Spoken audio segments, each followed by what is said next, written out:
Sabe, tem momentos na história que são como uma faísca bem pequena, mas que incendeia um país inteiro, e a partir dali muda o mundo para sempre. Hoje a gente vai voltar no tempo, lá para a França, para entender direitinho os dias tensos que vieram antes de um dos eventos mais explosivos de todos, a Revolução Francesa. Olha só essa frase: todos são iguais perante a lei. Tá aqui, no coração da nossa Constituição no Brasil. Parece uma coisa óbvia hoje em dia, né? Sim, total. É a base de tudo, a gente nem para pra pensar. Mas o mais maluco é que essa ideia, que pra nós é tão normal, foi conquistada na raça, sabe? As raízes dela estão justamente nessa revolução que a gente vai mergulhar agora. Exato. Agora, tenta imaginar o oposto. Pensa em viver num mundo onde a lei simplesmente não é a mesma para todo mundo. Onde seu destino, seus direitos, seus deveres, tudo é definido não por quem você é, mas pela família onde você deu a sorte ou o azar de nascer. Bem, essa era a realidade da França do século XVIII.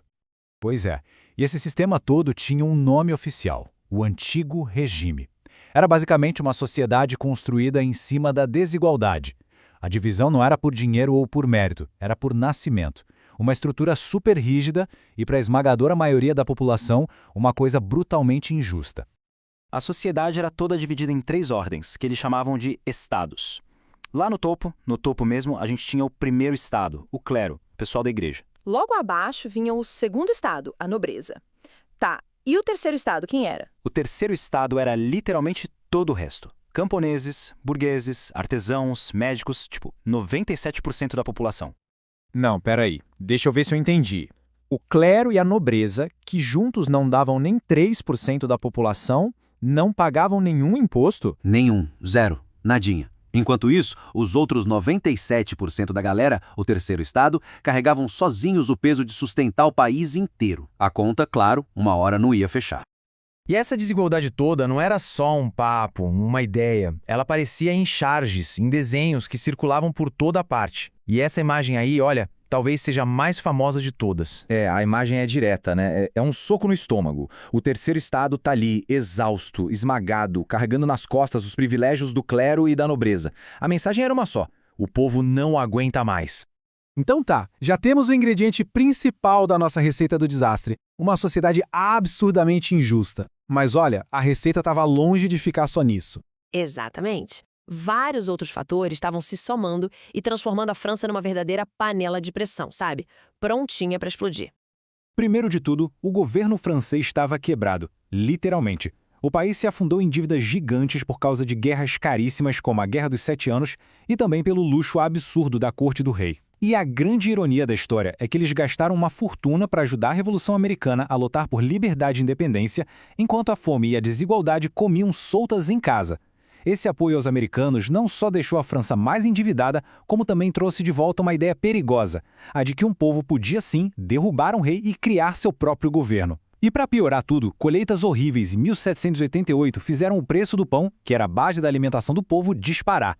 As pessoas estavam com fome, com muita raiva, e olhavam para o rei, o Luís XVI, e só viam um líder fraco, totalmente indeciso.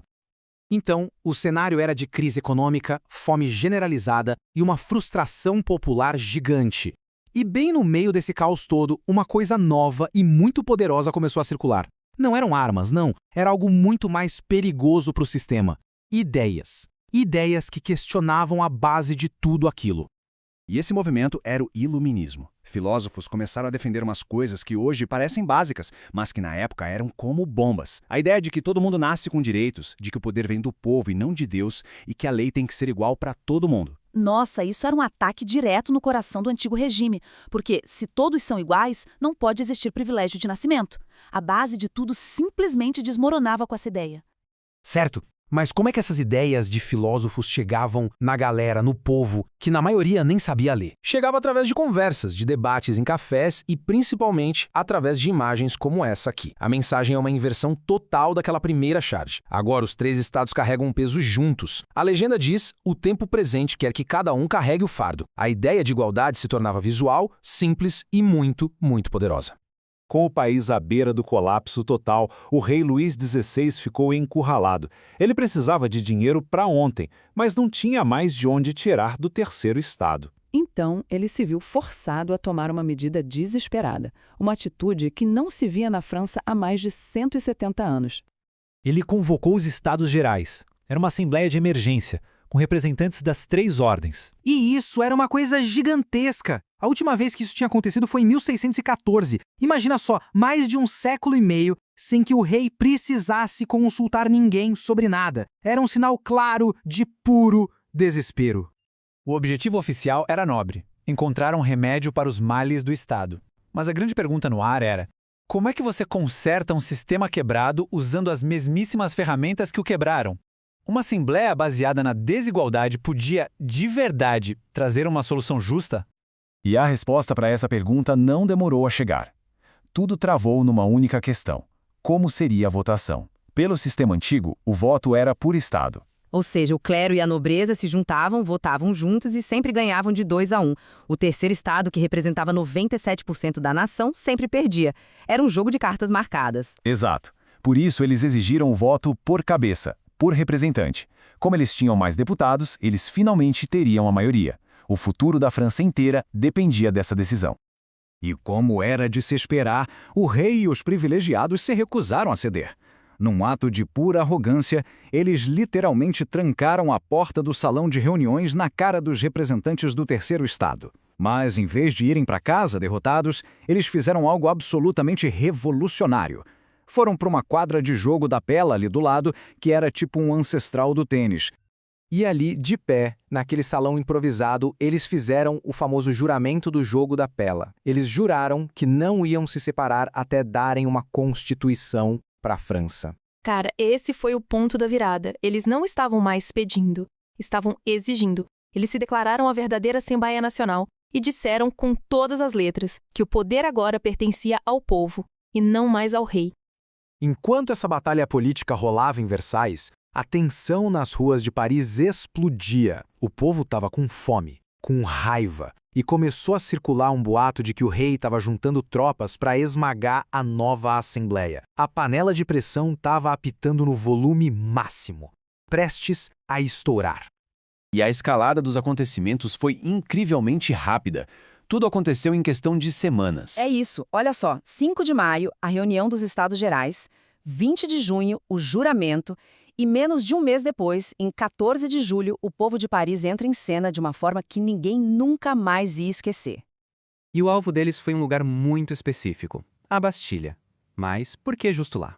A Bastilha não era só uma prisão. Ela era uma fortaleza medieval gigante, um símbolo do poder absoluto e da opressão do rei. Era para lá que iam os inimigos do regime, muitas vezes sem julgamento nenhum. Atacar a Bastilha era atacar o próprio símbolo da tirania. 14 de julho de 1789. A multidão invade a fortaleza. Esse é o marco zero da Revolução. O ponto sem volta. O dia em que o povo mostrou para todo mundo que não tinha mais medo. A queda da Bastilha foi muito mais que a queda de um muro. Foi a queda de um símbolo. Foi a vitória da liberdade contra a tirania. E a partir daquele momento, a Assembleia Nacional, que nasceu numa quadra de tênis, agora tinha a força das ruas para poder construir uma nova França, do zero. E tudo isso nos deixa com uma pergunta fundamental. Quando um sistema de séculos de desigualdade é destruído em questão de semanas, o que é que nasce dos escombros? As ideias que surgiram dali, liberdade, igualdade, fraternidade, elas não ficaram só na França. Elas cruzaram oceanos, inspiraram outras revoluções e ajudaram a moldar o mundo em que a gente vive hoje, influenciando as leis que nos governam até hoje. A faísca que acendeu a França acabou iluminando o mundo inteiro.